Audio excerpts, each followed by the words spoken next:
네, 여러분 안녕하세요. 문선명 천지인 참부모님 천주 성화 9주년 기념 국제학술대회에 참여를 해주셔서 대단히 감사를 드립니다. 오늘 학술대회 제2세션 신통일한국시대의 지구별 아젠다 정책과 비전, 여기 좌장을 맡은 조규성 교수입니다.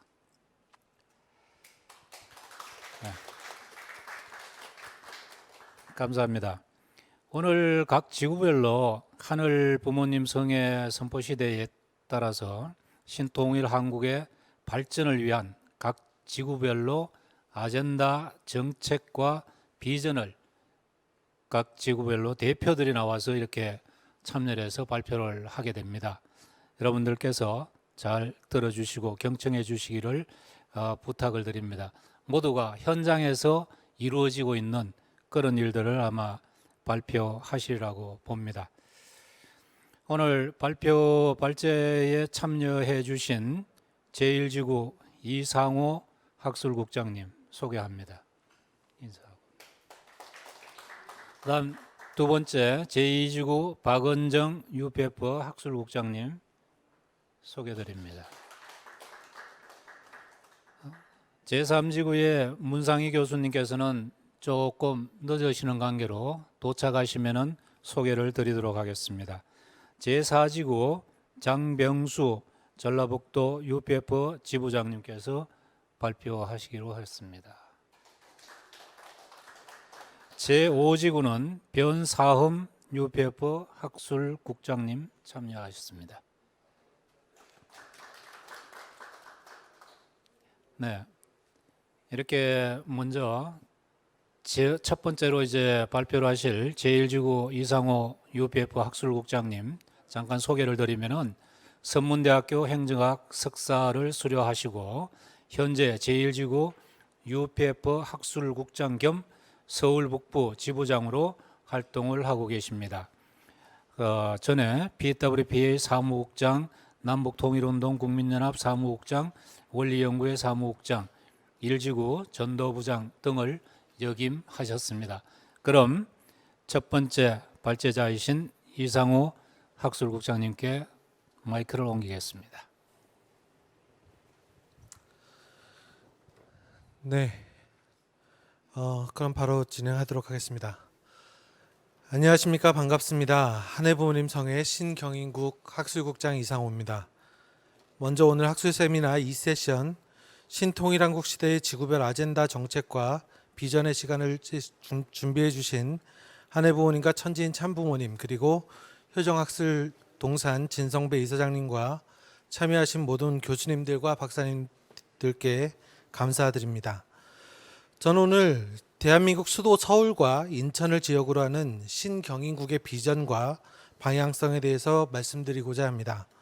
오늘 말씀드리는 내용은 공생, 공영, 공의를 중심한 새로운 관점의 통일론, 그리고 지역 발전을 위한 아젠다를 찾아가는 과정적 단계라고 하는 것을 먼저 말씀드리겠습니다.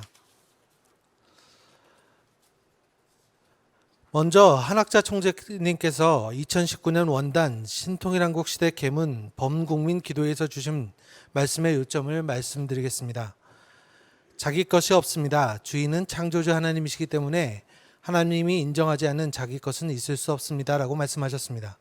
그리고 한해 부모님을 모신 신통일한국이 되어야 함을 말씀하시고 천일국의 백성으로서 책임을 다해야 한다고 강조하시면서 큰 나라나 작은 나라나 자기, 즉 신을 중심하고 통일을 이루어야 한다고 강조하셨습니다. 이렇듯 한학자 총재님께서는 우리가 가야 할 방향은 신통일한국이라고 명확하게 말씀하고 계십니다. 지난 2019년은 대한민국 임시정부 수립 100주년이 됐던 해입니다. 한학자 총재님께서는 2018년 전국 희망전지대회를 주관하시면서 신통일한국에 대한 말씀을 강조하시고 2019년 원단 기도회에서 신통일한국의 계문을 선포하셨습니다. 그 이유는 지금의 때는 역사적으로 제국을 거쳐 민국으로서의 100년을 지나 이제 신인의 일체 이상을 이룬 신국으로 가야 하는 때라는 것입니다. 그렇기 때문에 신국, 즉 신통일한국은 우리가 가야 될 미래이고 방향인 것입니다. 신통일한국이 이루어지려면 한반도뿐만이 아니라 전 세계가 평화로워야 합니다. 그리고 신통일한국의 안착은 신통일 세계의 안착으로 가는 디딤돌이 됩니다. 미국과 중국이 만나고 있는 이 접점, 한반도는 고래 싸움에 등이 터지는 새우가 아니라 세계 평화의 황금 열쇠가 되는 땅이고 린치핀 코리아입니다. 왜냐하면 한반도는 하늘의 구원 섭리의 택함을 받은 중심 국가이기 때문입니다. 그런데 한반도의 평화를 놓고 주변의 나라마다 셈법이 다른 것 같습니다. 우리는 어떤 셈법이 가장 현실적인가를 인간적으로 생각하고 판단하기 전에 한반도의 평화 통일을 원하는 하나님의 뜻을 먼저 헤아려 봐야 합니다. 한반도를 중심으로 한 남북한과 4대 강국이 있습니다. 그런데 가장 절실하게 평화를 원하는 쪽은 어디일까요? 주변 4대 강국일까요? 아니면 남과 북일까요? 저는 하나님이 보호하사 우리나라 만세 애국가에 나오는 것처럼 하나님께서 제일 원하고 계시는 곳이 바로 대한민국이라고 생각합니다. 2021년 현재 한반도는 남과 북이 각각 유엔에 가입한 두 개의 주권 국가로 존재하고 있고 분단 76주년을 살아가고 있습니다. 이런 상태에서 한반도의 통일은 점점 더 멀어지고 더 어려워지고 있는 상황입니다. 그럼에도 불구하고 한반도의 통일은 반드시 평화 통일이라는 대전제에서 출발해야 함은 명확합니다. 지정학적으로는 대한민국은 분단으로 인해 섬이 되고 말았습니다. 그래서 우리는 우리의 반쪽, 북한을 열어서 중국과 러시아 그리고 유럽까지 연결하는 평화의 길, 인터내셔널 하이웨이 피스로드를 만들어 가야 합니다. 앞서 말씀드린 것처럼 한반도를 둘러싼 셈법은 다를 수 있습니다. 하지만 우리는 한반도를 둘러싸고 있는 4대 강국을 모두 이해시켜야 할 책임이 있습니다. 정치, 경제, 문화, 스포츠, 예술, 학술, 종교 등 모든 면에서 우리는 외교적 역량을 모아야 하면서 정부뿐만 아니라 글로벌 기업, 국제적인 NGO 단체 등도 이 역할에 뛰어들어야 합니다. 물론 한반도를 둘러싼 4대 강국의 셈법이 다른 것처럼 우리도 많은 이해 충돌의 문제를 가지고 있습니다. 한반도 통일을 놓고 진보와 보수의 생각이 다르고 세대 간의 시각차도 많이 있습니다. 그 외에도 우리 내부에서 해결해야 할 수많은 갈등과 문제들이 있습니다. 그러나 우리가 우리 안의 문제들을 해결하고 통일에 대한 해법을 일치시키고 그리고 남북이 함께 머리를 맞댄다면 신통일 한국의 비전은 반드시 이루어질 수 있습니다. 우리가 신통일 한국으로 가기 위해 넘어야 할 산은 무수히 많습니다. 가야 할 목적지는 분명하지만 지금 우리가 해야 할 일도 있다는 것이 분명합니다. 그것은 신통일 한국을 위해 하나하나 세부적인 정책과 제안 그리고 시민의식의 합의 등을 만들어가는 일입니다. 우리 시대의 대표적 갈등으로 이념 갈등, 빈부 갈등, 세대 갈등, 성에 대한 갈등이 있습니다. 그런데 통일을 놓고 한반도의 갈등을 다음과 같이 세 가지로 압축해 볼 수 있을 것 같습니다. 첫 번째는 내부적 관점의 남남 갈등, 두 번째는 남북의 관계적 관점의 통일과 비핵화, 그리고 세 번째는 국제 관계적 관점의 미중 패권 전쟁과 한반도를 둘러싼 자국의 이익 추구입니다. 신경인국에서는 그동안 우리가 나아가야 될 방향과 아젠다에 대해서 다양한 분야의 전문가들의 의견을 듣고 논의의 과정을 거쳐왔습니다. 처음에 말씀드린 것처럼 우리가 가야 할 길은 명확합니다. 그것은 신통일 한국입니다. 그리고 신통일 한국은 공생, 공연, 공의의 이념을 기반으로 한 영세평화 통일국입니다. 그렇다면 신통일 한국을 이루기 위해 지금 당장 우리가 해야 될 일은 무엇일까요? 그것은 신통일 한국의 공생, 공연, 공의의 이념이 국가와 지역 정책에 녹여질 수 있도록 해야 되고 시민의식 속에 심어질 수 있도록 해야 합니다. 그래서 우리는 영세평화 통일국을 지향한 거대 담론 속에서 세부적으로 지금 해야 할 국민운동을 제시해보고자 합니다. 먼저 신경인국 서울 인천 시민들 속에서 벌어지는 수많은 갈등을 해소하고 신통일 한국의 사상적 토대인 공생, 공영, 공의를 교육하는 국민통합운동을 하나의 해법으로 제시합니다. 그래서 Let's make it together, peace를 슬로건으로 제시하고자 합니다. 세부적인 내용으로 첫 번째는 Peace Start With Me 운동, 두 번째는 통일 미래 천년 서울 효정문화 예술 국제도시 제안, 세 번째로 용산 유엔 가족공원 제안, 네 번째는 갈등 해소를 위한 국민통합운동본부를 제안하고자 합니다. 먼저 피스 스타트 위드미 운동은 지금 세계본부를 중심하고 진행하고 있는 평화축제, 평화누리, 평화포럼을 중심으로 평화예언 교육을 지속적으로 실시하고 평화를 사랑하는 사람, 즉 평화예언을 100만 평화예언으로 만들어가는 운동입니다.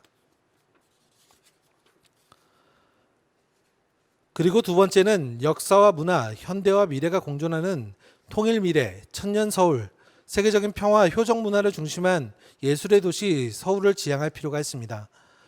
헝가리 부다페스트가 다뉴브강을 중심으로 역사와 문화, 평화의 예술의 도시를 만들어 왔던 것처럼 한강변을 중심으로 천년의 관광자원이 될 수 있도록 새로운 서울의 신서울 르네상스를 구상해야 합니다. 세 번째로 용산 유엔 가족공원을 제안해 보고자 합니다. 역사적으로 용산은 한강을 품고 국방의 중심지로 살아왔습니다. 지리가 워낙 좋은 곳이다 보니 임진왜란 때의 왜군이, 이모군란 때의 청군이, 일제강점기에서는 일본군 사령부와 주요 병력의 주둔지로 자리 잡았고, 그리고 대한민국 정부 수립 후에는 육군본부, 국방부, 합동참모본부, 주한미군 사령부도 용산에 자리 잡았습니다. 120년 만에 서울시에 품에 안긴 용산, 특히 미군 기지는 100여 동에 이르는 일본군 건물을 그대로 사용하며 근현대사의 아픔이 깃든 문화재들이 다수 보존되고 있습니다. 이러한 역사적 의미가 있는 용산에 서울 시민들만을 위한 가족공원을 넘어서 유엔 가족공원과 유엔군 충원탑 건립, 유엔 국제기구들을 유치하게 된다면 역사와 문화 그리고 평화의 서울이 될 수 있다고 생각합니다. 네 번째는 갈등 해소를 위한 국민통합운동본부에 대한 제안입니다.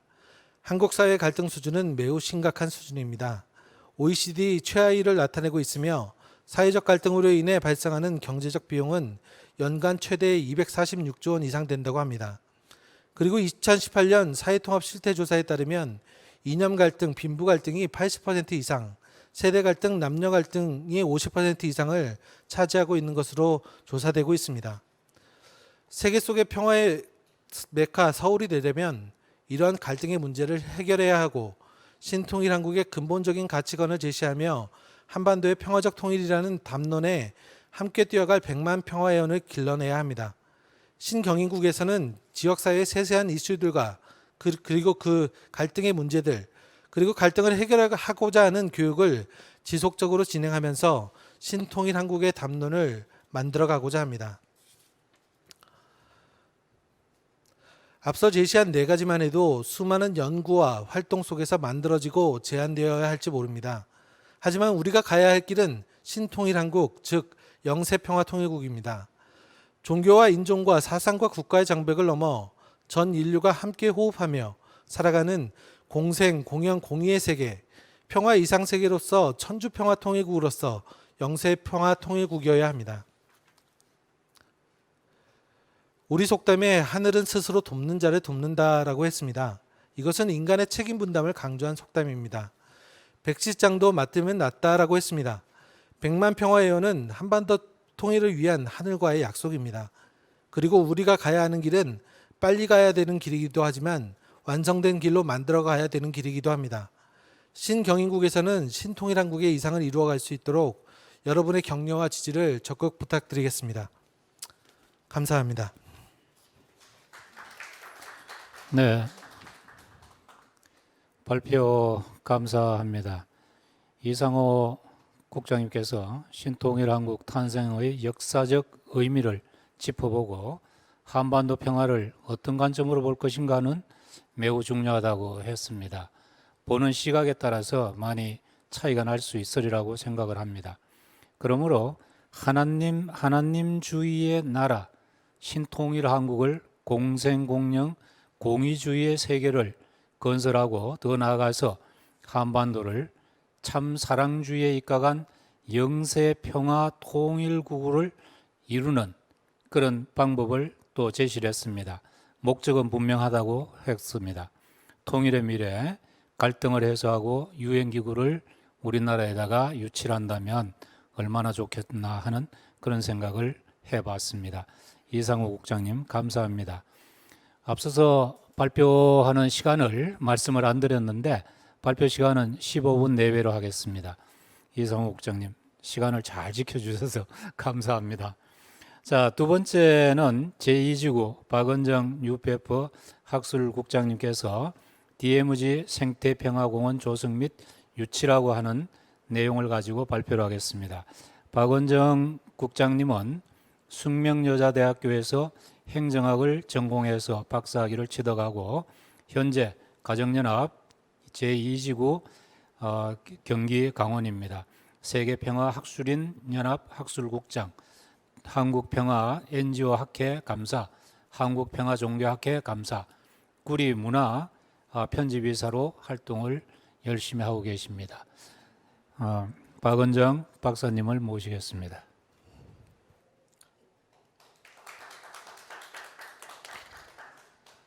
이지구 학술국장 박은정입니다.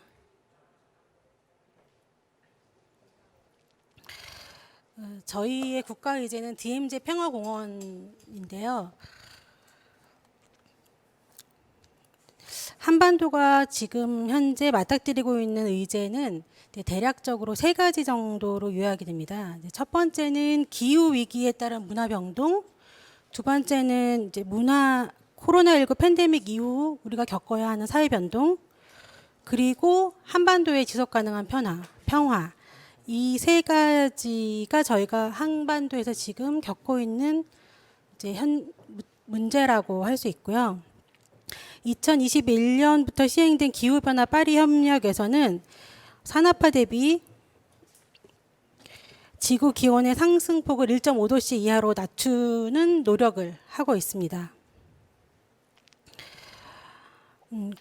기후 위기의 시대 코로나19는 블랙스완이 아니라 뉴 노멀입니다.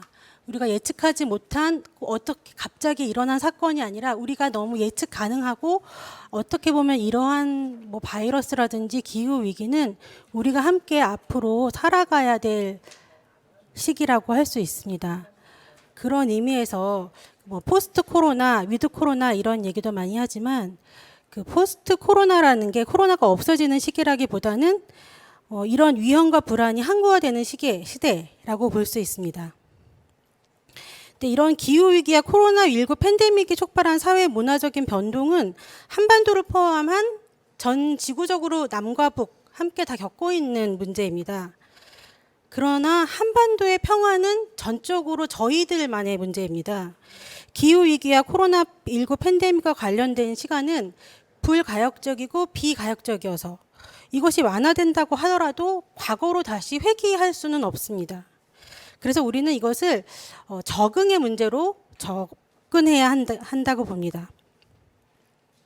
그러니까 코로나 뉴 노멀이 진짜 노멀이 되고 있는 상황인 겁니다. 그런데 한반도의 평화는 우리 스스로 국제사회와 관심과 지지를 유도하는 구심력이 되지 않으면 점차 힘을 잃게 됩니다. 우리가 기후위기의 팬데믹 위기 이후에 사회 변화에 대한 적응 해법을 국제사회에 제안하면서도 또 한반도 평화에 대한 구심력을 추동하게 할 수는 없을까? 평창 동계올림픽 이후 3번의 남북 정상회담과 실무회담이 있었습니다.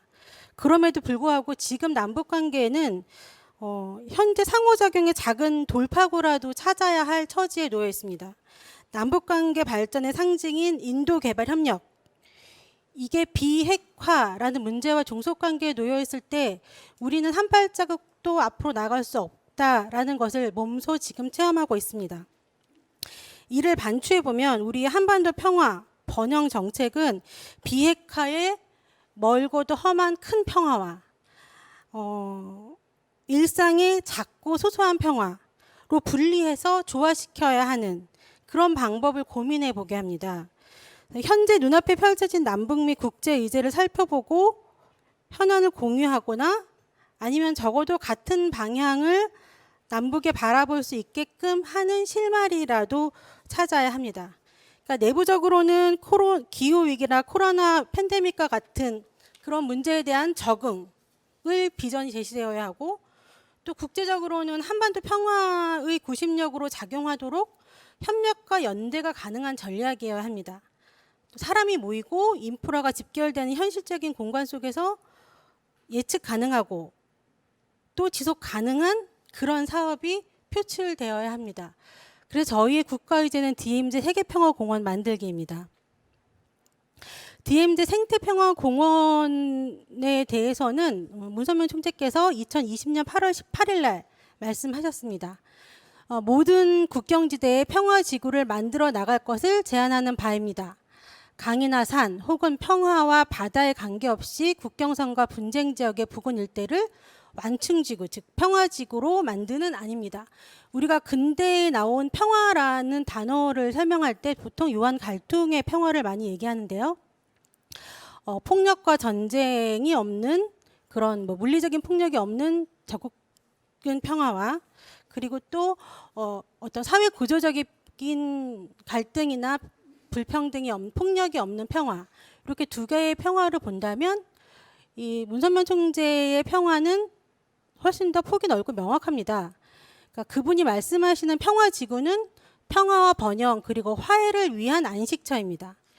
그리고 인종과 성의 차별이 없으며 인권 침해와 전쟁으로부터 해방된 전형적인 지형입니다. 그래서 한반도 155마일 군사 분계선 주변 완충지대 전부를 UN 관할하에 평화지구로 만들고 지금 현 정부에서는 평화지대라는 표현을 쓰고 있죠. 평화지구로 만들고 그것에 인류가 교훈을 얻을 수 있는 전시관, 박물관, 교육장, 평화공원을 만드는데 UN이 앞장서 줄 것을 바랍니다. 라고 이미 30여 년 전에 말씀하셨고요. 또 작년 2020년 11월 22일 날은 이제 한학재 총재께서 나는 더 늦기 전에 유엔의 16개국이 참전한 나라들은 물론이요 60개국의 한국을 지원했던 모든 나라들의 대부분 16개국에는 이제 추모비나 이런 것들이 기념비가 설치되어 있지만 모든 전사자의 이름을 다 담고 있지는 못한 것으로 알고 있다. 그래서 그분들 이름을 한 분 한 분 영원히 기억하도록 하고 싶다라고 얘기하시면서 이제 추모비가 기념비가 설치되지 못한 곳에 빠른 시일 내에 사려어 나갈 것을 약속합니다라고 이제 말씀하셨습니다. 이게 여러분들이 알고 있는 이제 DMZ의 지도입니다. 그래서 우리 노래에도 나오는 것처럼 155마일, 250km 동에서 서로 이게 지도가 보이는데 사실 이게 155마일, 250km인데 어떤 이제 교수님께서 야 내가 대한민국에 살고 있는데 미국에서 잰 250km가 정말 맞나? 라는 의문을 제기하셨대요. 그래서 구글 지도를 최대한 크게 확대를 하셔가지고 점을 찍으셨대요. 정말 250km가 맞냐? 내가 미국에 말한 니네들보다 1km라도 적게 나올 수 있고 1km라도 정확하게 알고 있어야겠다라고 이제 생각을 하셔가지고 그 점을 댔던 248km가 나왔다고 이야기하세요. 그분이 강원대학교 DMZ 셀프센터의 김창환 교수님이에요. 그러니까 저희가 이렇게 국가의제를 가지고 활동함에 있어서 그런 분들도 저희와 같이 지금 협력해서 마음을 다하고 같이 연구하시고 같이 활동하고 계십니다. DMZ 국가의제라는 것을 저희가 이야기하면서 사실 이게 저희들만의 공허한 외침이 되지 않을까라는 걱정을 되게 많이 했는데 사실적으로는 정말 이 부분이 필요하다고 연결했던 많은 분들이 저희와 함께 하시기 때문에 이게 생각보다 정말 옳은 방향으로 가고 있구나, 잘 방향으로 가고 있구나라는 생각을 하면서 진행하고 있습니다. 이 DMZ는 한국 전쟁 이후에 수십 년간 왕래가 없었던 지역입니다. 그래서 자연보호 생태가 우수하고 또 보전 가치가 굉장히 높죠. 그리고 남한과 북한의 평화 유지를 위한 기회의 장소로 볼 수 있습니다.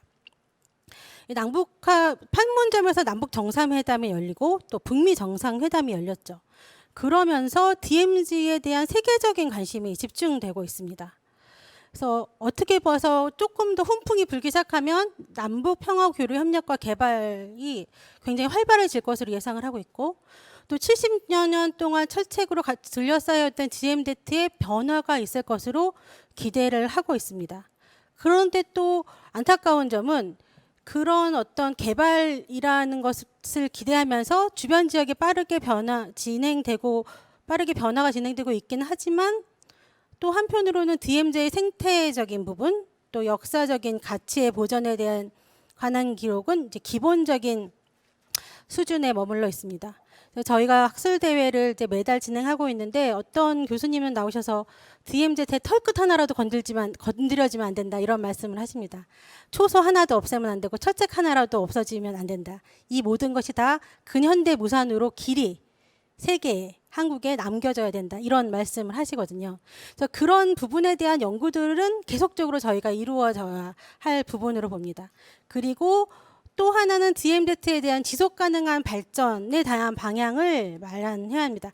지속 가능한 발전이라는 것은 우리가 요즘 굉장히 많이 쓰이고 있는 언어이긴 하지만 미래 세대가 그들의 필요를 충족시킬 능력을 저해하지 않으면서 현 세대의 필요를 충족시키는 것, 이것을 이제 기본 목표로 확산하는 것을 지속 가능한 발전이라고 합니다. 그래서 생태계 보전과 남한과 북한의 평화 협력에 이바지할 수 있는 방안을 이제 모색하고자 합니다. DMZ는 아신 것처럼 이제 군사 분계선 양쪽으로 약 2km씩을 DMZ라고 이야기를 하고요. 군사 분계선으로부터 10km 부분이 이제 민통선 지역이고 민통선에서부터 25km 이내 를 포함되는 구역이 이제 접경 지역입니다. 지금 이제 DMZ의 범위는 이제 남과 북이 전략적으로 유리한 자리를 차지하기 위해서 이제 고지가 되면 좀 더 유리하죠. 평지보다는 이제 군사 분계선이 철책적 가까이로 좀 설치되어서 2km보다 축소되어 있는 곳도 많이 있는 것으로 알고 있습니다. 네, DMZ는 1953년 7월 27일에 정전협정으로 인해서 설치된 구조물입니다. 근데 정전협정에 따르면 이제 어디 나라 다른 나라도 마찬가지지만 이제 국경을 접격하고 있는 많은 나라들도 이제 DMZ를 이제 하고 있습니다. 그래서 양측의 군사 분계선으로부터 약 2km씩 후퇴해서 DMZ를 설치해서 여기를 이제 완충 지역으로 하고 적대 행위와 군사 행위를 이제 방지하도록 하고 있습니다. 그러니까 이 DMZ는 사실 정전협정이라는 국제법에 의해서 만들어진 비무장지대로 본질적으로는 중립지대, 변경지대적인 성격을 내포하고 있습니다. 그런데 지금 현재는 DMZ의 당초의 그 비무장화 지대인 지역이 아니고 중무장화된 지역입니다. 헤빌리 밀리터라이즈드 존이라고 하죠. 군사적으로 너무 첨예하게 첨단 군사 장비들은 다 DMZ를 향해서 있다라고 생각하시면 됩니다. DMZ는 현재 지구상에서 군사적 긴장의 가장 첨예한 안보 지역입니다. DMZ 세계평화공원 조성 계획은 이런 안보 첨단 지역의 평화공원을 조성해서 군정해 나가겠다라는 구상입니다. 개성공단이 개성에 되었을 때 북한의 군사시설이 50km 뒤로 물러났습니다. 남북이 우리가 만약에 평화공원을 만들겠다라고 만들기 시작하면 그로부터 인해서 우리의 이런 중무장하는 지역에 좀 군사적인 완화가 일어날 수 있습니다. 이러면서 남북한의 경직된 관계를 개선하고 또 획기적으로 남북관계 발전 및 한반도 평화 정책이라는 대북 목표를 달성할 수 있습니다. 평화공원은 남쪽에서만 하는 것도 아니고 북쪽에서만 하는 것도 아닙니다. 어쨌거나 평화공원이라는 것을 하게 되기 위해서는 남북이 협력을 해야 되고 그러다 보면 실무자들이 만나게 되고 실무자들이 만나서 협의하는 과정에 신뢰가 쌓이게 됩니다. 그러면 좀 더 이런 냉각된 것을 좀 풀어 헤치고 우리가 다시 또 한민족으로서의 많은 평화를 위해 도모할 수 있는 공간이 될 수 있습니다. 이러한 동력을 기반으로 해서 DMZ 세계평화공원을 동북아 및 세계평화의 랜드마크로 만들어 보겠다라고 하는 게 이 지구의 국가 의지입니다.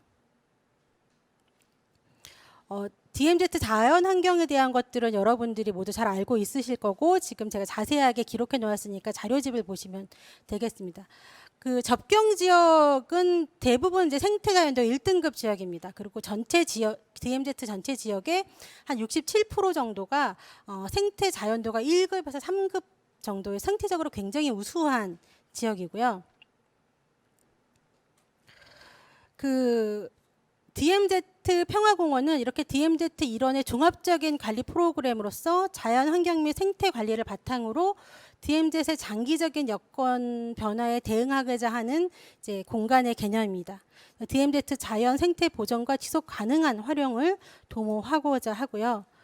또 이 DMZ 생태평화공원의 중요한 거점 지역으로서 DMZ 일원의 지역 공동체를 중심으로 하여 진행을 하고자 합니다. 일단 공원을 만들고자 하면 남북이 만나야 되겠죠. 그러기 위해서 이제 구체적인 실천 방안이 필요하다고 볼 수 있습니다.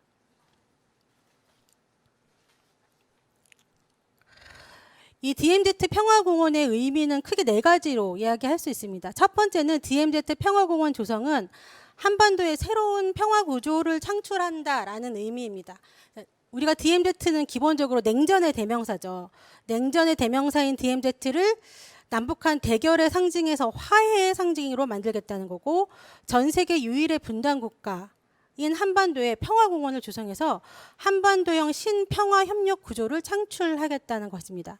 남북한 간 합의 이행 과정에서 남북한 관계 개선과 평화 통일을 위한 기반을 구축할 수 있습니다.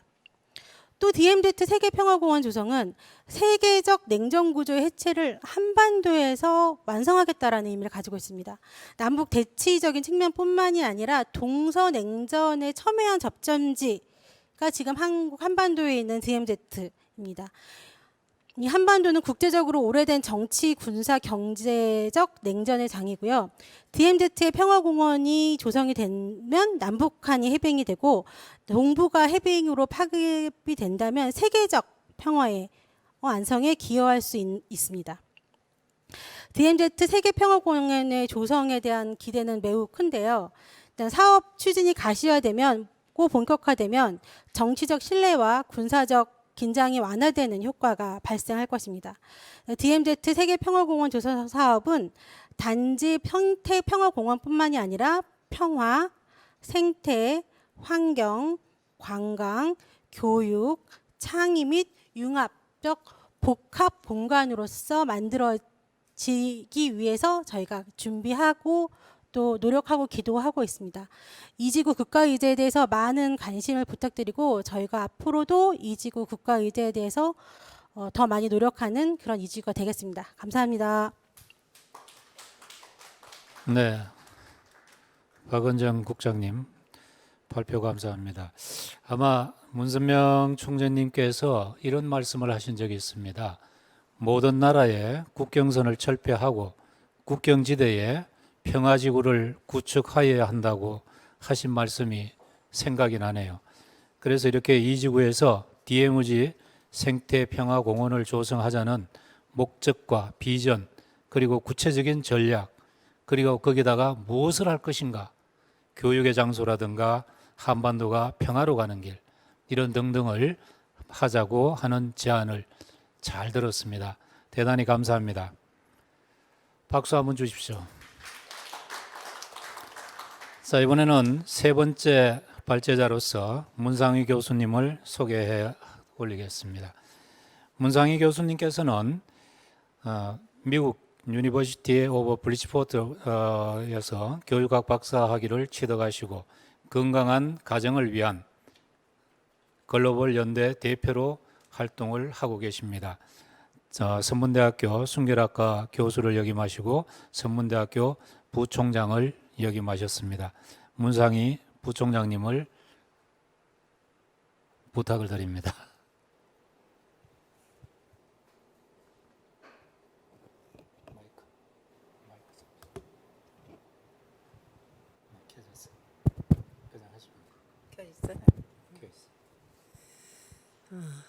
안녕하세요.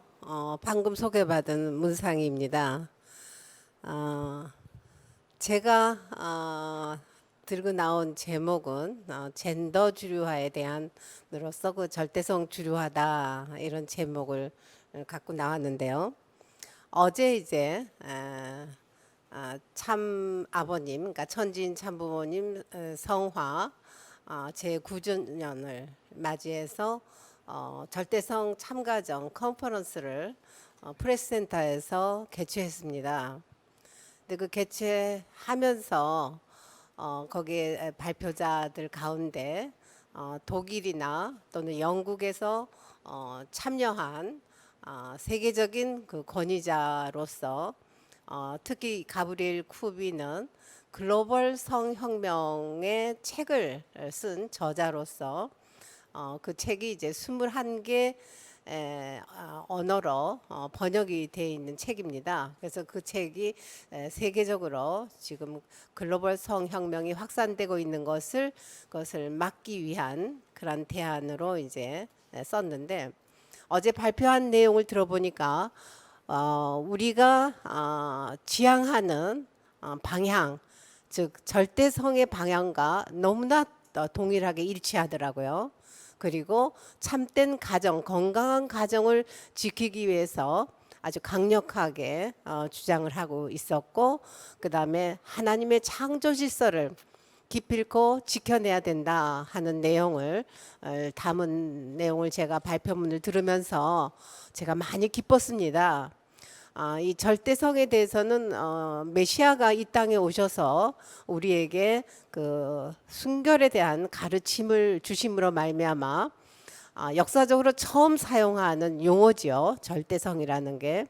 그런데 그 내용을 들어보니까 그들은 이 절대성 용어는 처음 듣지만 내용은 거의 유사하다. 그래서 저는 굉장히 기뻤습니다. 그리고 영국의 이제 기독교 그 법률협회 대표 고문으로서 그 로저스 키스카라는 변호사도 영국의 상황에 대해서 발표를 하는데, 그 내용이 또 우리가 추구하는 참 가정과 건강한 가정, 그리고 하나님의 창조의 질서를 지키고자 하는 몸부림치는 그런 운동과 활동을 하는 변호사였습니다. 그래서 이 운동은, 절대성 주류화의 이 운동은 우리만 주장하는 것이 아니라 전 세계에 하나님을 알고 창조의 질서를 아는 사람들은, 깨어있는 자들은 이 내용을 함께 주장하고 함께 동참하고 있구나 하는 내용을 제가 어제 실감하는 시간을 갖게 됐습니다. 그래서 오늘 이렇게 젠더 주류화에 대한 절대성 주류화라는 이 제목은 바로 어제 제가 결론적으로 그 컨퍼런스를 발표한 모든 내용에 담아서 결론 지은 내용이라고 여러분들이 이해하시면 될 것 같습니다.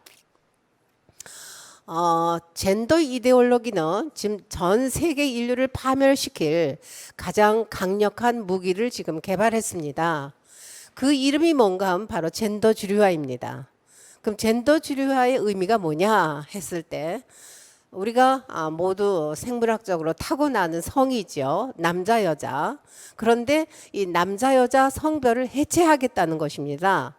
그래서 후천적으로 남녀 성별 외에 제3의 성, 그것도 한두 가지가 아니라 수십 가지 성이 스펙트럼처럼 널려 있다.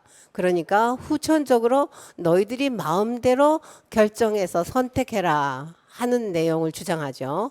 그뿐만 아니라 성관계도 다양한 성적 지향성이 있으니까 네가 동성애를 하든지 뭐 이성애를 하든지 아니면 동물과 하든지 아니면 소화를 하든지 기계를 하든지 인형을 하든지 그거는 네 마음대로 네가 원하는 대로 선택해라 이겁니다. 그래서 결과적으로는 성규범을 해체하겠다. 그래서 지금까지 전통적으로 내려오는 이성의 중심의 한 남자와 한 여자가 결혼하는 일부일처제를 해체시키겠다. 그래서 결과적으로는 가정을 파괴시키겠다 하는 그런 사상입니다. 젠더 이데올로기가. 그래서 그것을 젠더 주류화로 지금 교육과 문화와 다양한 정치, 경제, 사회, 언론 모든 것을 동원해서 지금 성정치로서 전 세계를 지금 확산시키고 있습니다. 그래서 그럼 뭘 하려고 하는 거냐? 그들의 목표는 바로 수십 가지의 성이 있는데 그것을 모두 평등한 세상으로 만들겠다. 그게 바로 인류의 완전한 해방된 세상이다라는 거죠.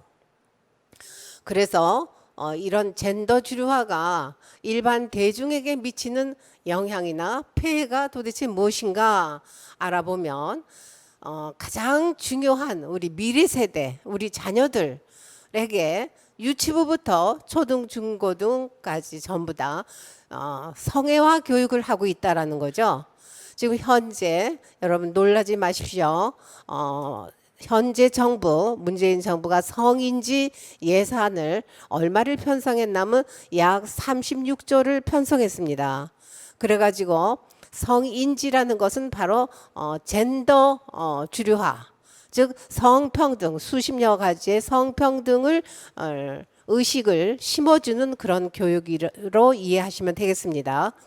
거기 대표적인 그 행정기관이 여성가족부가 나다움 어린이 책이라는 책을 가지고 동화책을 한 200여 권을 초등학교로부터 전국 공공 도서관에 비치해 가지고 거기에 핵심적인 교육 마인드는 너희 마음대로 성관계를 해라.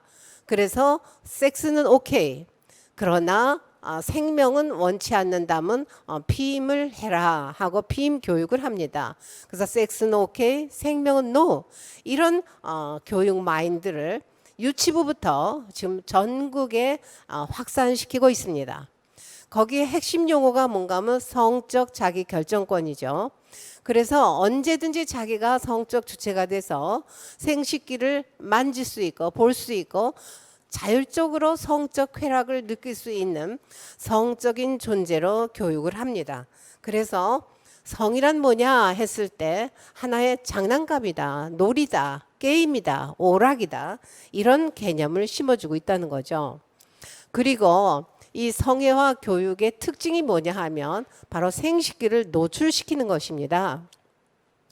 생식기를 보여주고 또 만지게 하고 그리고 서로 성관계 하는 것을 교과서에 이렇게 아주 심어놓고 교육을 합니다. 교육 단계가 정해져 있어요. 이 교육 단계가 초등학교 때부터. 이것은 이제 캘리포니아주의 교과서인데요. 이게 아이들이 자유롭게 성관계를 할 수 있는 책으로 이렇게 만들어서 단계적인 지금 교육을 하죠. 그래서 6학년이 되면 동성애 행위까지 구체적으로 교육하게 되어 있습니다. 옆에 이렇게 보시면 걸즈 토크라고 해가지고 사춘기라면서 정작 말해주지 않는 것들 이랬는데 이게 해외가 아닙니다. 바로 우리나라 여성가족부에서 나다움 어린이책 권장 도서에 이렇게 생식기를 노출시키고 남자 여자가 성관계 하는 것을 적나라하게 보여주는 이런 교육이 지금 확장되고 있다 하는 사실을 우리 부모들은 아마 모를 겁니다. 이 내용을 아는 부모들은 정말 놀라고 여기에 반대 운동에 나서고 있죠.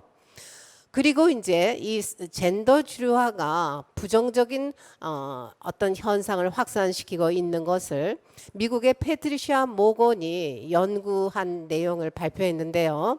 그게 첫째 뭔가 하면 이 동성혼이 합법화되면서 그 나라는 자기가 결혼하는 결혼 결정을 부모와 의논하는 거 없다. 부모와 무관하다. 하는 새로운 주장을 하게 되었고 결혼율이 점점 감소화된다. 그렇게 나타난다는 거죠. 그리고 두 번째는 동성혼 합법화가 나타나기 전이나 후나 동성 커플 갈등 관계나 고통은 전혀 줄어들지 않았다.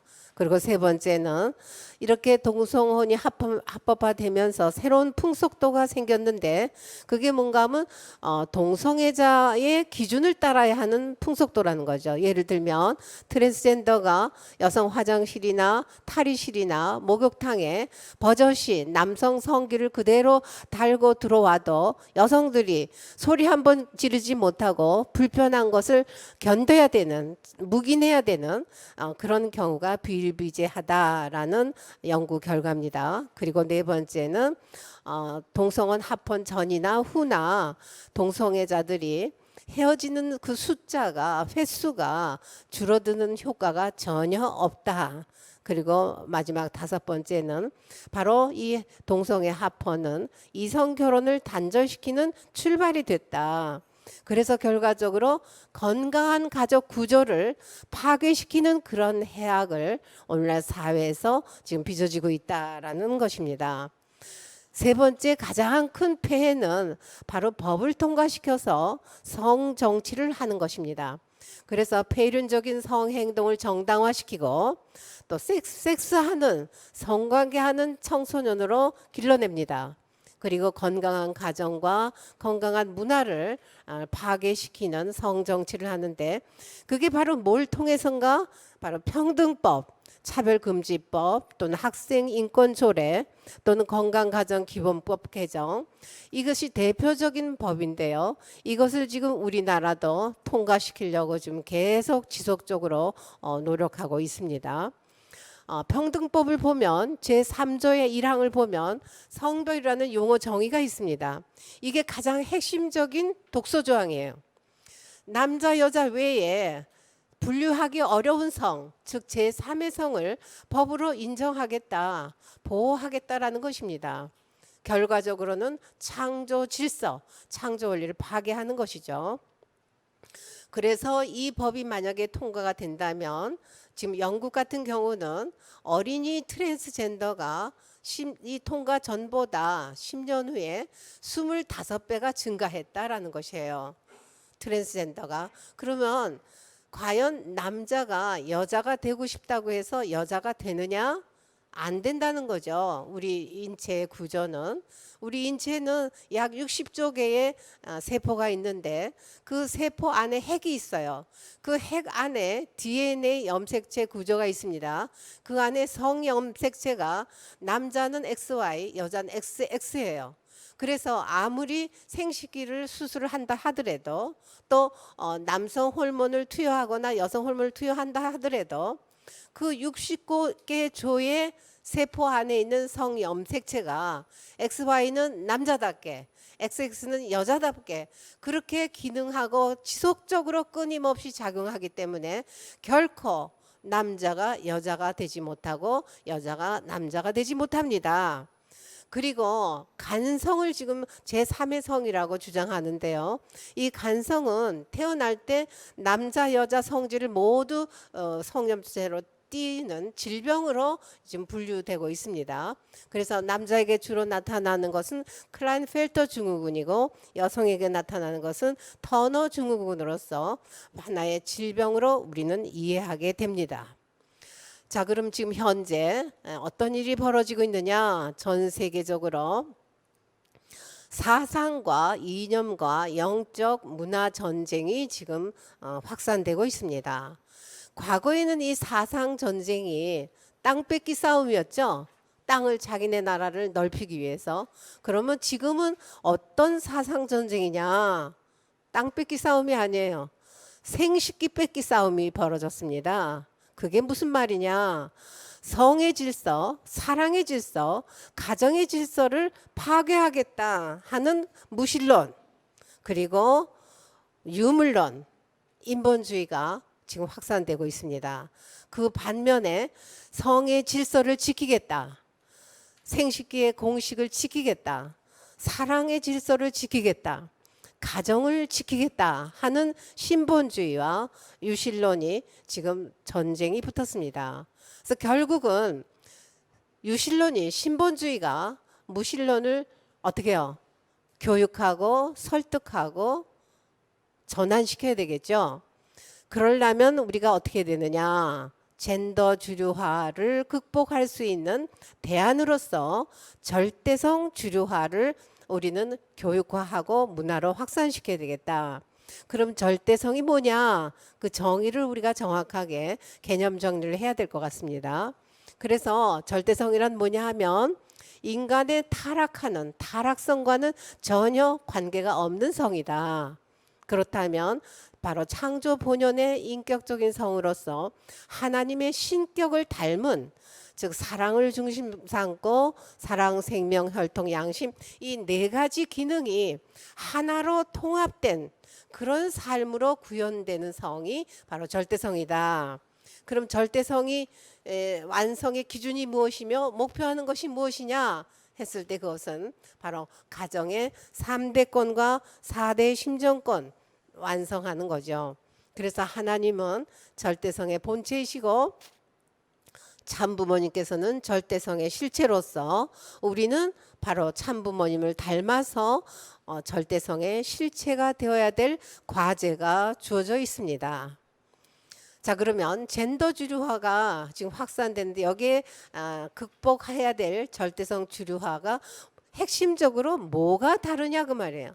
즉 젠더 주류화는 다양한 성별 정체성을 주장합니다. 그러나 절대성 주류화는 아니다. 남녀 성별 절대적으로 남자 여자 성별밖에 없다. 이렇게 태어날 때와 태어난 이후가 일치된 성별을 가지고 살아야 인격체가 완성될 수 있다라는 주장입니다. 그리고 젠더 주류화는 성애와 교육을 아까도 잠깐 소개해 드렸지만 성 중심한 교육을 합니다. 이건 뭔가 하면 인간을 성적 존재로 길러내는 거죠. 즉 인간을 상대를 바라볼 때 자신의 성욕구, 성충동을 충족시키기 위해서, 즉 성적 쾌락을 충족시키기 위한 하나의 수단이요 방편이죠. 상대를 바라보는 시각이. 그러나 애성화 교육, 여기에 반대는 우리는 절대성은 애성화 교육이다. 애성화 교육은 뭐냐? 사랑 중심한 교육, 심정 중심한 교육이다. 이건 뭐냐? 상대방을 바라봤을 때 상대의 가치를 드러내주고 완성시켜주는 교육이다. 그리고 상대를 위하고 상대를 사랑하는 그런 교육이다라는 거죠. 그 다음에 세 번째는 젠더주라는 용어가 성적 자기결정권, 자기가 성별도 결정하고 성관계하는 대상도 결정한다. 그러나 우리는 절대성은 아니다. 우리는 인간은 결과적인 존재이기 때문에 이미 설계자가 창조주가 세워놓은 보편적인 법칙이 있고 공식이 있다. 그 공식에 따라서 우리는 성을 결정하게 되어 있다. 그런데 대부분이 젠더 주류에서는 공식은 하나의 구속이다. 자기를 압박시킨다. 그래서 거기서 해방해야 된다라고 주장합니다. 그러나 우리는 그 공식은 우리를 구속시키거나 압박시키는 것이 아니다. 그거는 오히려 우리를 보호하고 지켜주고 지지해주는 거다. 예를 들어서 물고기가 물속에서 생활하는 그 공식, 그 법칙은 물고기를 보호하는 거죠. 생명을 지켜내는 거죠. 그러한 공식이 모든 존재 세계에는 다 필요한 우리가 지켜야 될 법칙이다라는 것입니다. 그래서 우리는 성적 원리 결정권을 주장합니다. 그리고 젠더 주류에서는 결국은 가족 해체 문화를 지금 확산시키는데 우리는 일부 일처제를 주장하면서 핵가족을 주장하는 게 아니에요. 대가족 문화를 우리는 확산시켜야 된다. 그래서 한 집안의 조부모, 그 다음에 현부모, 그 다음에 미래의 자녀. 그래서 조부모는 과거를 대표하고 현재 부모는 현재를 대표하고 우리 자녀들은 미래를 대표해서 과거, 현재, 미래가 한 집안에서 시간과 공간에 함께 거주하면서 사랑으로 구용운동을 일으킬 때 현재 일어나고 있는 우리 사회의 모든 문제들, 즉 노인 문제 해결되죠. 청소년 일탈 문제 해결되죠. 인구 절벽 시대 해결됩니다. 이런 현재 일어나고 있는 모든 문제가 이 절대성 주류화 교육과 문화를 확산시킬 때 삽시간에 현재 일어나고 있는 문제들이 다 해결된다는 것입니다. 그래서 바로 이 절대성은 성의 구성 요소가 있는데 그게 바로 우리 인간의 마음과 몸과 그리고 너와 나와의 관계와 그다음에 우리가 지켜야 될 법칙이 있다. 심정을 중심하고 그래서 이 네 가지 사랑의 네 가지 성의 구성 요소는 바로 네 가지 작용으로 나타난다. 즉 사랑, 생명, 혈통, 양심으로 작용으로 나타난 이것이 하나로 묶어져서 나타나야 된다 그 말이죠. 그런데 오늘날 사랑하는 사람 따로 사랑하지만 결혼은 안 해 하고 비혼주의 또 결혼은 하지만 나는 자녀를 안 가져 그리고 무자녀주의 그리고 관계를 맺어서 혈통을 갖는 거 아니야 나는 독신주의자야 이렇게 주장하기 때문에 이것이 다 갈라졌다는 거예요. 마음, 몸, 관계, 법칙. 그래서 이것이 다 하나 되는 자리가 어디냐? 바로 일남 일녀 결혼한 혼인하는 그 자리에 축복받는 그 자리에서 만나서 3대권, 4대 심정권 대가족을 형성하는 이 자리가 바로 성의 4대 구성 요소가 묶어져서 이루어진다는 것입니다. 그렇다면 이 젠더 주류화를 절대성 주류화로 확산시키기 위해서 우리는 무엇을 해야 되겠느냐 했을 때 전 세계적 연대가 필요하다. 그래서 지금 일어나고 있는 전 세계의 글로벌 성혁명의 배경 사상을 우리는 다 알게 해야 된다. 전 세계 시민에게 알려야 한다라는 얘기죠. 교육해야 된다. 그리고 자기가 소속된 국회의원들을 설득해야 된다. 이 성평등이 얼마나 해로운지, 우리 사회에 얼마나 폐해를 끼치는지 우리는 설득해야 된다. 그리고 우리 협회에서 추진하고 있는 모든 사업에 절대성 코드를 넣어야 된다. 그래서 효정재단이나 UPF나 여성연합이나 YSP 모든 사업에 절대성 코드를 입력해야 된다. 왜냐? 아버님 말씀을 연구해 보면 세계 평화는 절대성으로부터 창건된다 하는 말씀이 바로 이것을 연구하면 할수록 우리는 이해하게 되기 때문입니다.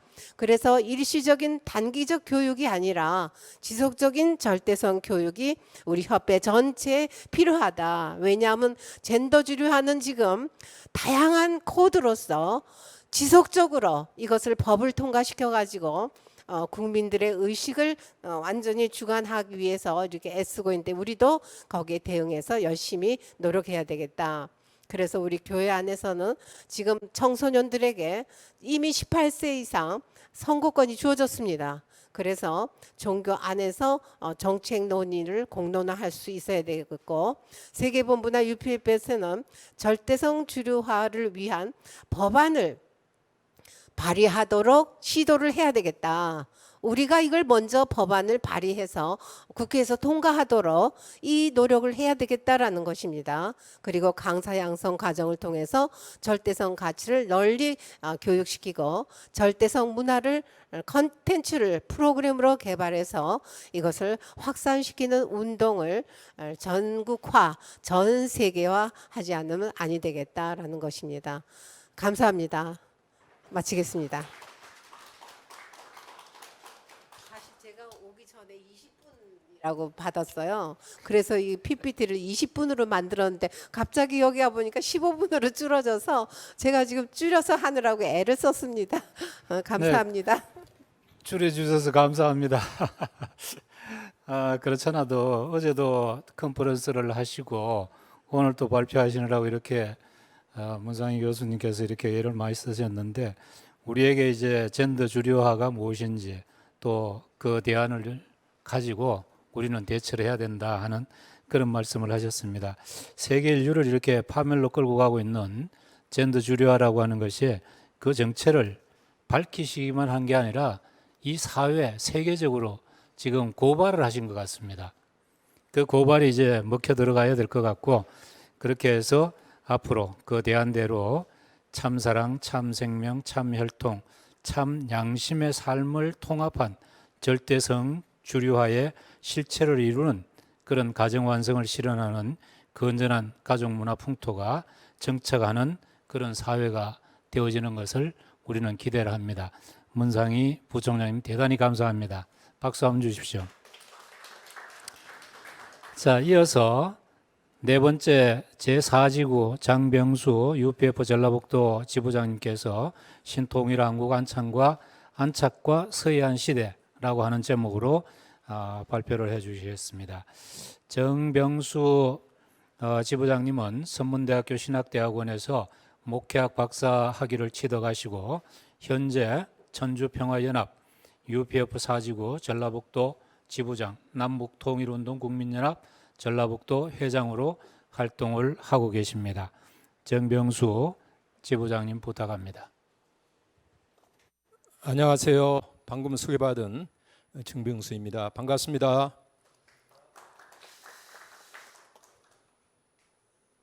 문선명 천지인 참부모 천주성화 9주년 기념 국제학술대회에서 발표하게 된 것을 모든 분들께 진심으로 감사드리면서 저희 사지구는 중앙 지침에 따라 신통일한국 안착과 서해안 시대라는 주제로 발표하게 됐는데요.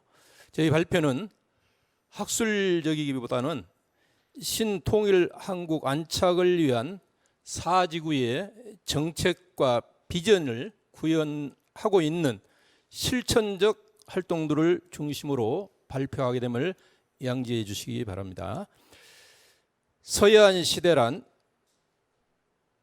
일반적으로 1980년대 후반부터 대중국 교육 학대가 이루어지고 지리적으로 가까워 교육 학대가 유리하며 남동권의 과밀화에 따른 국토의 불균형을 해소하기 위한 국토의 균형 개발 정책이 추진되면서 서해안이 경제 개발과 국가 발전의 핵심 축으로 중요한 역할을 하는 시대가 도래하였음을 의미하고 있습니다.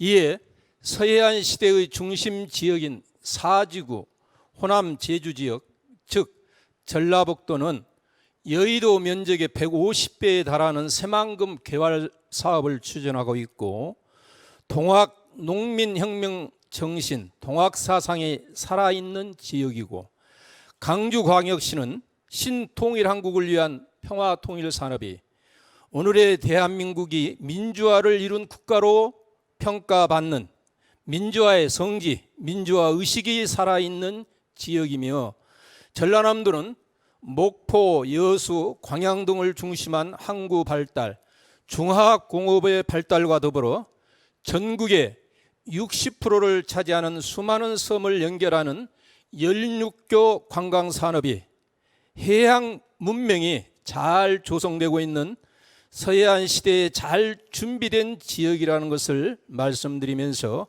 2020년 10월 참어머님이 개편된 체제에 따라 신통일 한국 안착과 서해안 시대라는 주제로 제4주구의 주요 실천적 활동을 보고 드리겠습니다.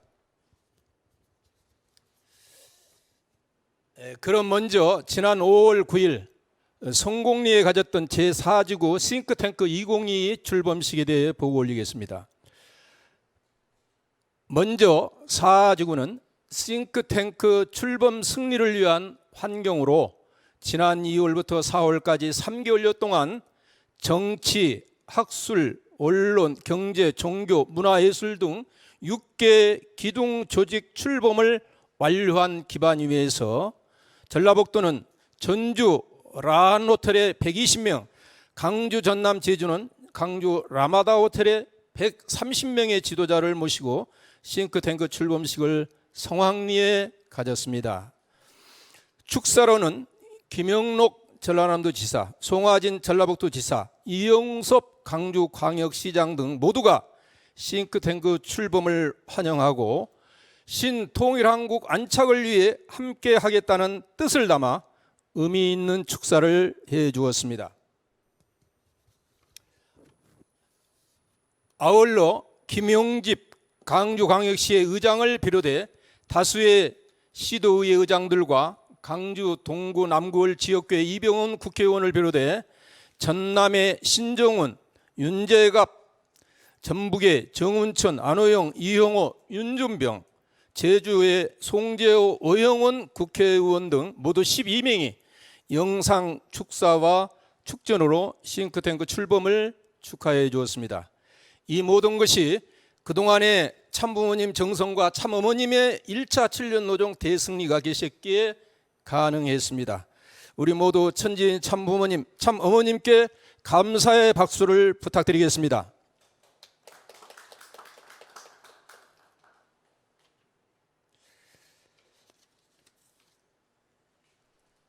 현장에서도 열린 우리당 대표와 통일부 장관을 지내셨고 집권당 대통령 후보였던 정동영 대표를 비롯해 다수의 국회의원과 VIP들이 참석해 축사와 덕담, 소감 발표를 해주어 행사가 더욱 빛나게 되었습니다. 특히 이기재 전북대학교 부총장과 이근재 전북 불교신도인연합회 회장이며 기업가로 평화대사협의회 전북회장을 맡아 이 두 분이 다 효룡대군파 형제들로서 우리 이상재 회장께서 하시는 일에 발벗고 나서주고 있습니다. 그 결과 이상재 회장께서 지난 4월 조선의 경사스러움이 열렸다는 조경단 시제에서 황손 등과 함께 시제를 이끌 수도 있었습니다. 올 가을에는 조선을 개국한 이성계 태조대왕의 의진이 모셔져 있는 경기전에서 황손을 대신해 이상재 회장께서 전주 이시 550만 명을 대표해 초홍관이 되어 멸관을 쓰고 경기전 대제를 주관하게 되어 있습니다. 당일 전주와 강주의 두 곳 행사 관련 사진이 되겠습니다.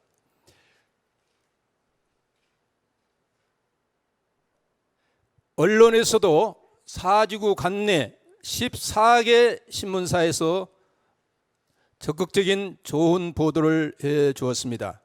지구에서 신통일왕국 안착 섭리에 절대 하나된 가운데 광역 시도별로 언론인 연합을 만들어 꾸준히 기자들과 우호적인 관계를 맺어나가고 있기 때문에 과거와는 달리 지역의 많은 언론들이 보도해주고 있는 것입니다. 다음에는 참석자 명단입니다. 6개 기동조직을 통해 호남 제주를 대표하는 최고의 VIP를 싱크탱크 회원들로 영입했으며 향후 미비한 부분은 더 보완해 나갈 것입니다. 이는 세계본부와 해외 대륙본부의 노력으로 해외 싱크탱크에 세계적 명망가들이 많이 참여하게 된 것이 큰 힘이 되었습니다. 세계본부와 해외 대륙본부의 수고에도 감사드립니다. 싱크탱크 출범식 이후 지구에서는 축사를 해준 광주광역시장을 비롯해 전남북 도지사들에게 감사 꽃과 싱크탱크 성과 보고서를 보내어 신통일항구 안착을 위한 싱크탱크와 참 부모님에 대해 더 깊게 이해하도록 하였으며 또 직접 도지사와 시장을 예방하여 지구별 희망 전진대회와 12월에 있을 한반도 평화 서밋에 대해서도 브리핑을 실시했습니다. 현재 사지구는 지역민 3만 3천여 명에 대해 신통일한국론 교육을 실시했으며 신규 평화대사 교육을 통해 기존의 평화대사보다 젊은 세대로 650여 명을 더 위촉했으며 평화예원도 2만여 명을 모집했습니다. 사지구는 또한 신통일한국 안착을 위해 평화를 중심으로 6개 기둥 조직 지도자들과 연계한 활동 확산과 효정 평화 봉사단을 지역 내 유력 단체들과 MOU를 체결하여 함께 지역 의제를 발굴하고 의미 있는 봉사활동을 해나가고 있습니다. 또한 하나를 위한 둘이라는 조직 개념을 가지고 가정연합을 지원하여 43가정 실세화 승리를 위해 함께하고 있습니다. 평화요원 관리를 위해 효정평화봉사단을 8월 말까지 42개 시군구에 결성 완료를 목표로 추진해 나가고 있습니다. 가정연합은 특히 하늘 부모님 성회 시대 최고의 가치인 첨보 등재가정 매년 250가정씩 승리하여 2027년까지 2000가정 승리하기 위해 정성 들이며 활동을 하고 있습니다. 먼저 목회 공직자분들께서 첨보 수행노정을 통해 43가정 실세화 승리한 기반 이후에 첨보 가정들도 43가정 실세화를 위해 각 교회별로 출정식을 갖고 본격 활동을 전개하고 있습니다. 참 어머님 말씀대로 지금은 일초권 시대이므로 사지구 공직자와 전 식구님들이 합심하여 노력한 결과 온라인 10만 명 관리 환경을 구축했으며 온라인 원리 교육센터와 효정 스튜디오 개원, 피스홈 온라인 교회 설립 등을 통해 첨단 정보화 시대의 장점을 잘 활용하여 시대 정신을 갖고 세상과 소통하며 참 부모님의 비전을 세상에 전하고 있습니다. 미래 인재 양성 기관인 YSP는 현장 조직 관리를 위하여 지난 상반기 각 현장을 순회하여 약 50여 명의 핵심 실무진과 소통하는 시간을 가졌으며 그 기반을 토대로 현재까지 약 4천여 명이 교육을 받게 되었습니다. 그리고 그들 중 핵심 인력인 청년과 주일학교 교사 250명씩 온라인 총회를 실시하였습니다.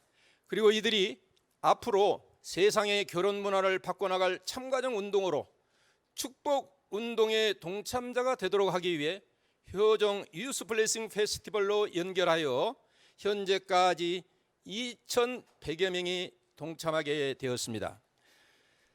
대사회적으로는 강주 북구 청년 네트워크에 2명의 임원이 활동하고 있으며 총 12개의 단체가 각 지역사회에서 꾸준히 활동하여 코로나로 인해 어려운 상황임에도 불구하고 2021년 상반기 약 1,000여 명이 함께 봉사활동을 진행하였습니다. 특히 서해안 시대에 맞게 서해안 환경 봉사활동에 적극 동참하고 있으며 사적지 봉사활동과 호남의 낙후된 교육 복지를 개선하기 위한 교육 봉사활동도 꾸준히 해나오고 있습니다.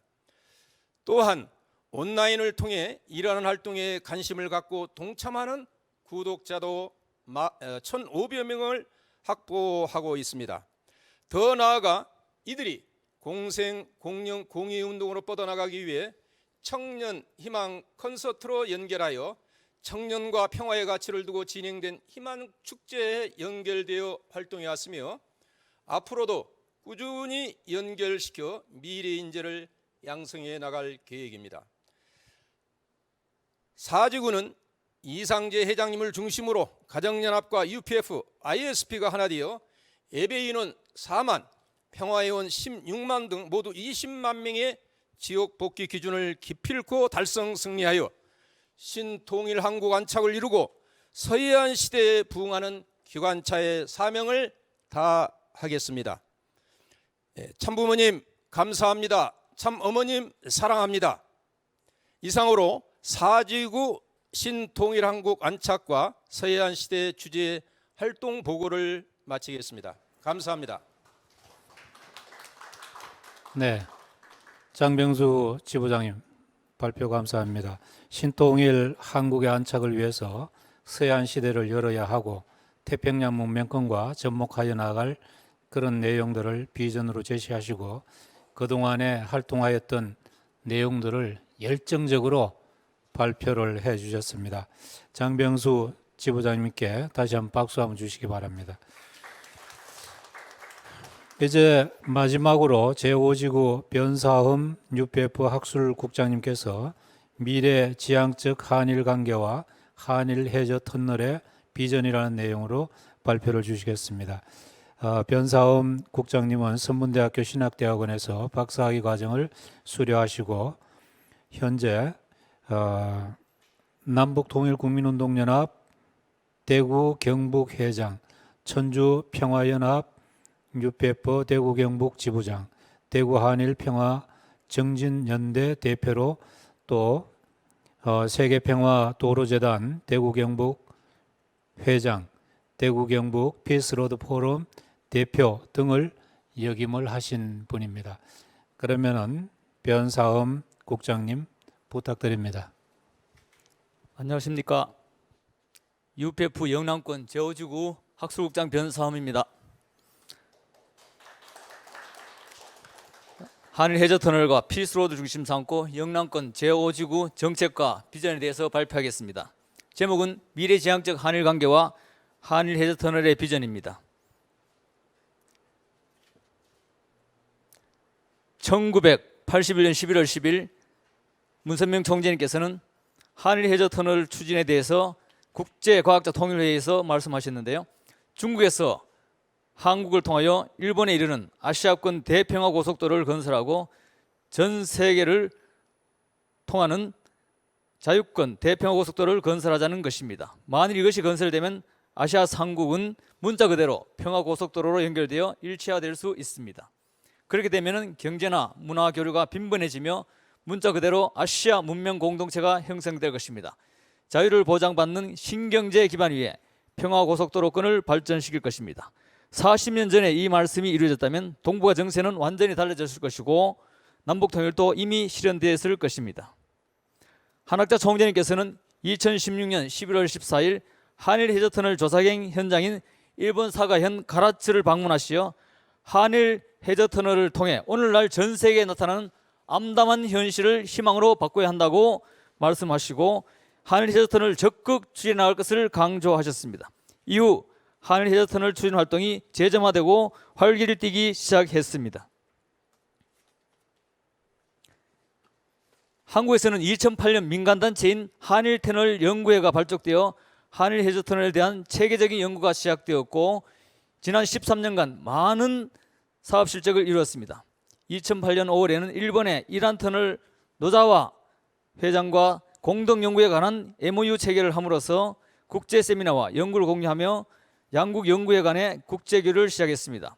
한일터널 라운드 테이블을 매년 실시하였고 창립 10주년인 2008년에는 부산시의 예산으로 한일 해저터널 건설의 국민의식 조사를 실시해서 국민 62%, 부산 시민 63%가 한일 해저터널 찬성하는 것으로 발표했습니다. 2021년에는 8월에 한일터널 국가정책 제안서를 출간할 예정입니다.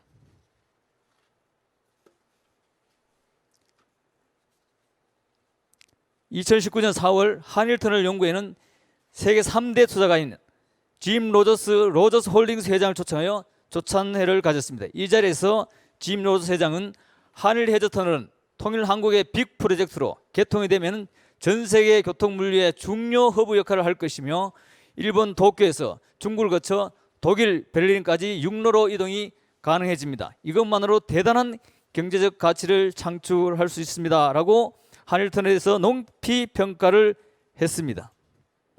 짐 로저스 회장은 천주평연합 UPF와 업무 협약을 체결하고 고문으로 초대되었습니다.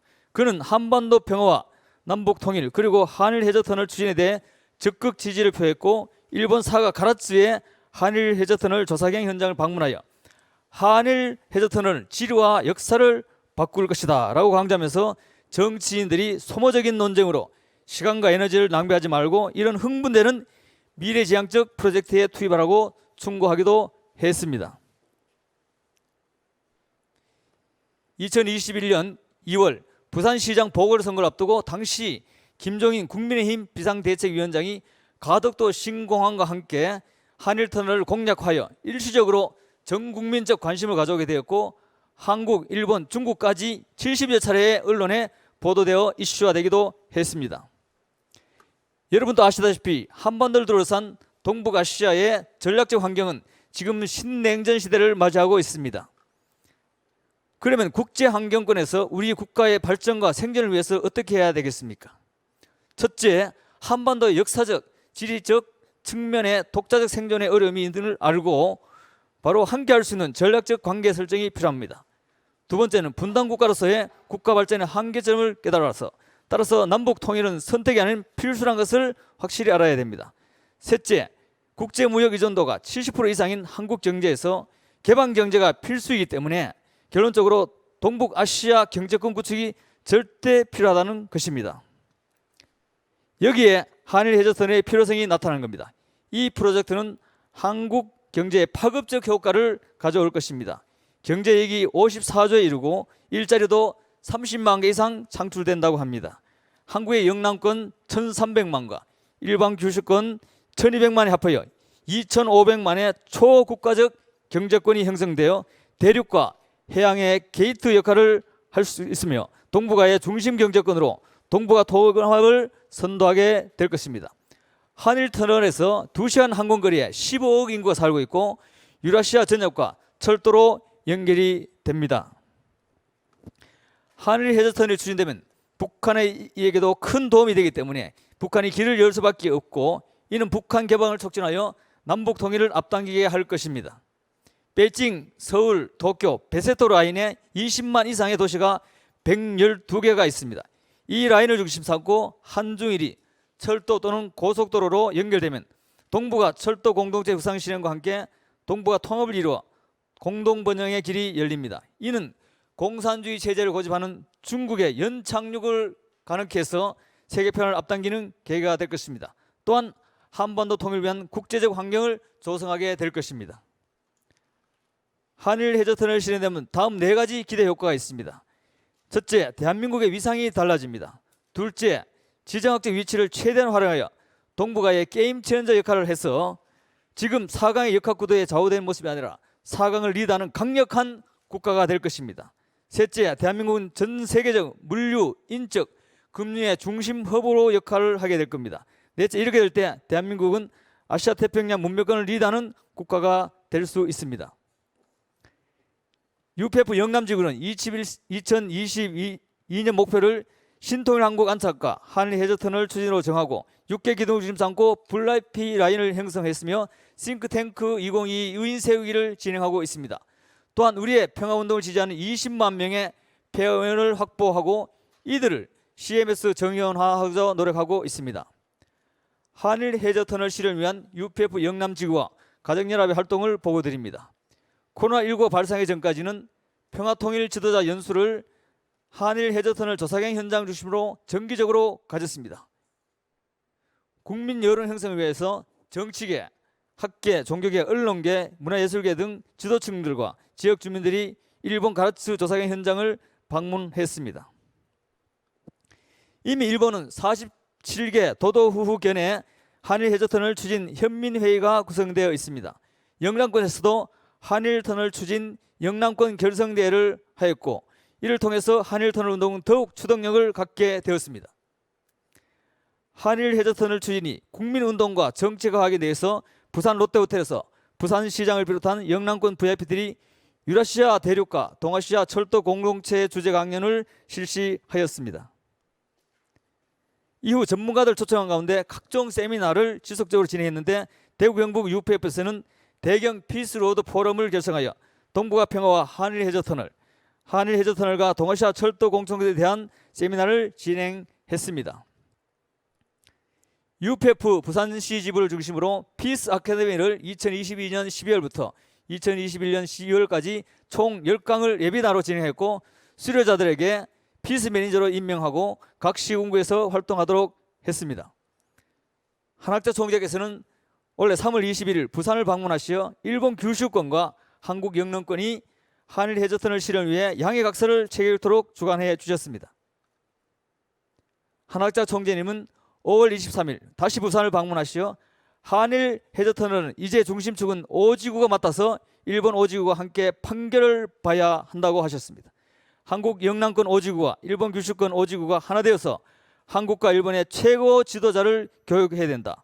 이 길만이 신통일이 하나 될 수 있는 길, 즉 남북 통일을 위한 길이라고 분명히 말씀해 주셨습니다. 이후 한국 5지구는 한일터널 추진을 위한 5개 광역시도의 추진위원회를 구성하고 일본 5지구와 8개 현 자매계를 맺고 교류를 본격화했습니다. 부산은 후쿠오카, 경상북도는 사가와 오키나와, 경상남도는 나가사키, 대구는 구마모토와 가고시마입니다. 울산은 오이타와 미야자키가 되겠습니다. 7월 9일 한일 해저턴을 추진을 위한 한국과 일본의 시도 단위 비대면으로 자매 결연을 진행하는 모습입니다. 한일 해저턴 추진 광역시도 추진위원회 회장들의 이름입니다.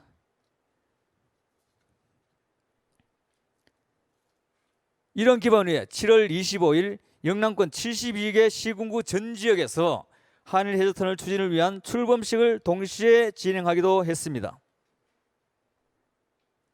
이 그림은 한반도 동쪽 끝 울릉도에서 한일 해저턴을 추진위원회 출범식의 모습입니다. 그리고 대구와 또 각 시군구 모습입니다.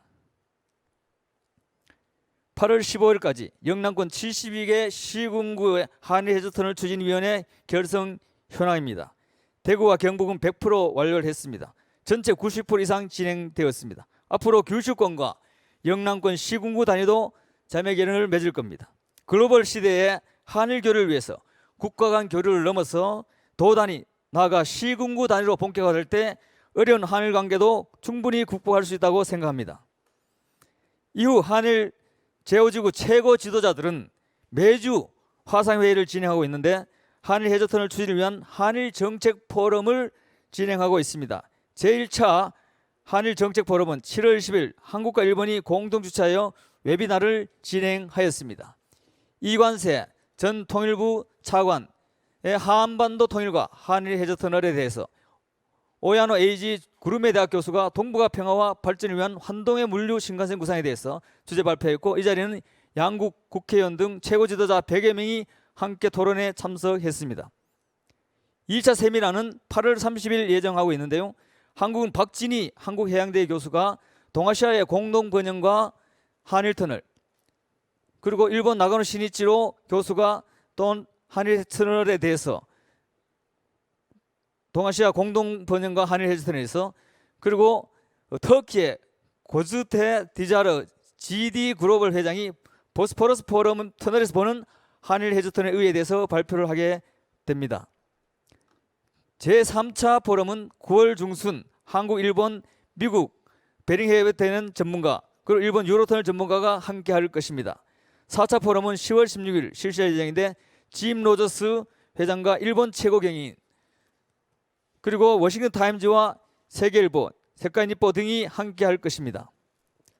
10월 17일에는 제5지가 중심되어서 개최하게 되는 신한국, 신일본, 신미국 희망전진대회는 한일 해저터널인 피스로드를 중심으로 할 것이며, 이때 한일미 한일 해저터널 추진위원회를 출범하게 될 것입니다.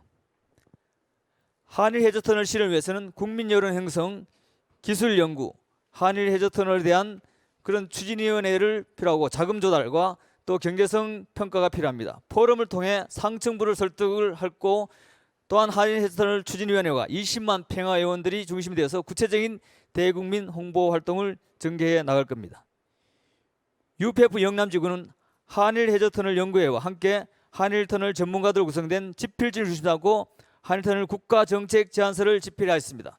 이 제안서를 내년 대통령 선거의 후보, 지자체 선거 후보, 국회의원과 교수들에게 전달할 겁니다. 그렇게 하여 대통령 선거와 지자체 선거의 공약으로 채택하고 입법화 단계에 갈 수 있는 지도자를 배출하는 단계까지 총력을 기울일 겁니다. 한일 해저터널은 한일 간의 문제만 아니라 동아시아 철도 공동체 구상을 실현하여 동북아 평화와 세계 평화를 앞당길 수 있을 겁니다. 남북 통일의 길도 열게 될 겁니다. 박성조 자유베를린대학 명예교수는 서독이 유럽 통합에 앞장섰기 때문에 결과적으로 동서독 통일을 가져왔다고 발표했습니다. 이는 한일 해저터널이 아시아 연합을 가능하게 하고, 이는 남북 통일을 가져왔다고 해석할 수 있습니다. 세계를 하나의 길로 연결하여 평화 세계를 앞당기자는 취지의 피스로드 통일 대장정이 지금 이 더위에 실시되고 있습니다. 2013년부터 9년째 실시되고 있는 이 프로젝트는 영남권에서는 시군구 단위로 피스로드 프로젝트를 확대하고 있고, 대구 경북 중심 삼고 매달 피스로드 걷기 대회를 시작하고 있습니다. 아프리카 희망봉에서 칠레 산티아고까지, 미국 뉴욕에서 영국 런던까지 철도로 고속도로 달리는 꿈이 현실화되고 있습니다. 이것이 바로 그 중심에 한일 해저터널이 있는 것입니다. 8월 16일 대구 통일대장정의 모습입니다. UN 16개국을 대표하는 세계연합 한반도 정유단이 부산에서 8월 14일, 목포에서 8월 14일 출발해서 인증어까지 이런 염원을 안고 달립니다. 8월 17일 경상북도 통일대장정 모습입니다. 한학재 총재님은 2019년 5월 17일 킨텍스 희망전진대에서 한일 해저터널을 기필코 이룰 것이다라고 강력한 의지를 표명하셨습니다. UPF 영남지구는 이 메시지를 반드시 실현해 나가도록 할 것이며, 학술인연합은 정치인연합, 언론연합과 연대해서 각종 세미나, 강연회 등으로 국민 여론을 형성해 나갈 것입니다. 신통일 한국 안착을 위한 한일 해저터널 반드시 실현하겠습니다. 끝까지 경청해 주셔서 대단히 감사합니다. 네, 변사엄 국장님 감사합니다. 아마 미래지향적인 한일 관계 구축은 대단히 중요하리라고 봅니다. 신통일 한국 시대 발전을 위해서 절대적인 과제가 아닌가 하는 생각도 들어갑니다. 따라서 우리가 이 절대적인 한일 관계 구축을 위한 방안이 한일 해저 터널 사업이라고 생각이 됩니다. 그래서 정책적인 그런 승리가 있어야지만 아마 성공을 할 수 있지 않을까 그런 생각을 하면서 그동안 활동하신 내용을 발표해 주셔서 대단히 감사합니다. 이렇게 해서 5개 지구의 여러 이야기들, 지금 활동 상황들을 모두 경청을 하셨습니다. 이제 하나님을 중심한 신통일 한국 개문을 현실에서 모든 지구가 매우 적절한 비전을, 중요한 비전들을 제시하였다고 생각이 됩니다. 이 모든 비전들이 꼭 이루어지기를 기원을 합니다. 이상으로서 제2세션 모두를 발표를 마치겠습니다. 대단히 감사합니다.